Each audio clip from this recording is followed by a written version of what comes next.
Sean, I'm Ernest, President of the Tourism Development Company of Trinidad and Tobago. Ernest, we're here at the Caribbean Marketplace. The message from last night's opening ceremony from Minister Chastanet was a real need for unity amongst the Caribbean. Yes. Do you agree with those sentiments? Absolutely, absolutely. I think we're in a global competition, and there are a number of regions that have developed new product and new enthusiasm for the tourism industry and the tourism business. And I think we're going to have to work harder just to remain in place. And if we want to increase our market share here in the Caribbean, we're going to have to work together, promote the Caribbean brand, and promote the new product that's coming online in the Caribbean, and as well as point out the unique opportunities and the unique different experiences that can be obtained by visitors arriving into the Caribbean region. I think the message here is not about, obviously there's global downturn and there's lots of pessimism in the global economy, but it's about what we can do, not what we can't do. And there's lots of great developments in Trinidad and Tobago regarding business travel and the whole MICE market. Yes, we in Trinidad and Tobago have just established a new convention bureau. We had our sort of maiden exhibition experience in Barcelona a few weeks ago, and it was very successful. We are hosting a business forum this week on Wednesday, the 21st, and we've asked a couple of well-renowned speakers to come and join us and make a presentation. That's Paul Flackett, who's now with IMEX, as well as Rick Taylor, who's in consulting now, formerly head of the Cape Town Convention Bureau. Rick has experience with a new startup convention and visitors bureau, and we want him to share his experiences with us.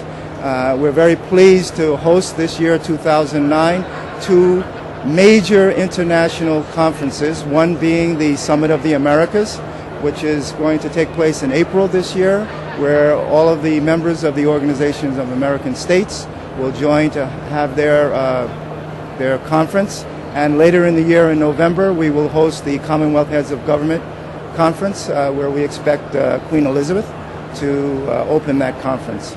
So I think we're well on our way to establishing Port of Spain, Trinidad, as the center of meeting and conference activity in the Southern Caribbean.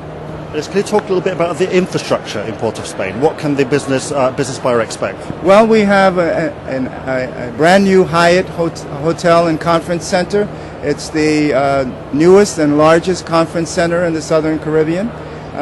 It's a 426-room hotel, first class hotel. We recently hosted the Florida Cruise Ship Conference, as well as the Caribbean Hotel Association Investment Conference, CHITIC, and in each instance the organizers said to us it was the best conference that they've had in the history of their organizations. So I think we have about 1,000 new rooms, first class rooms, coming on stream in the coming 12-month period, and I think we're well positioned to achieve our goal of becoming the first and the best in the Southern Caribbean in meeting and conference activity. Why do you think that is the case? What makes you so special? Well, I think, number one, Trinidad and Tobago are diverse. They're much more diverse than you'll find in other parts in the Caribbean. We're a unique twin island nation. We have the flora and fauna of South America as opposed to the typical Caribbean flora and fauna. We have a very large and diverse population. 49% of the population of Trinidad is of East Indian origin. In addition, we have a large contingent from the Arab world, Syria and Lebanon, as well as a number of European colonials that have been there for generations, French as well as English. So, and a number of these people have very strong business roots.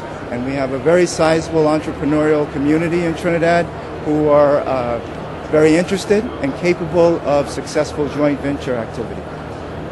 And just finally, back to the marketplace here. If you have one message for those tour operators or travel agents or business travel buyers around the world, what would that be?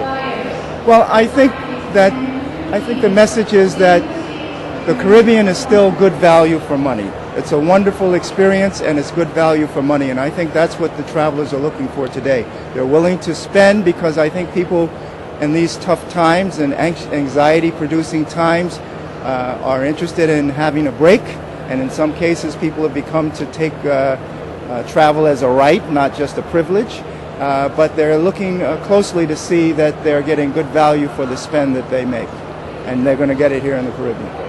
Ernest, thanks for your time. It's a pleasure. Thank you.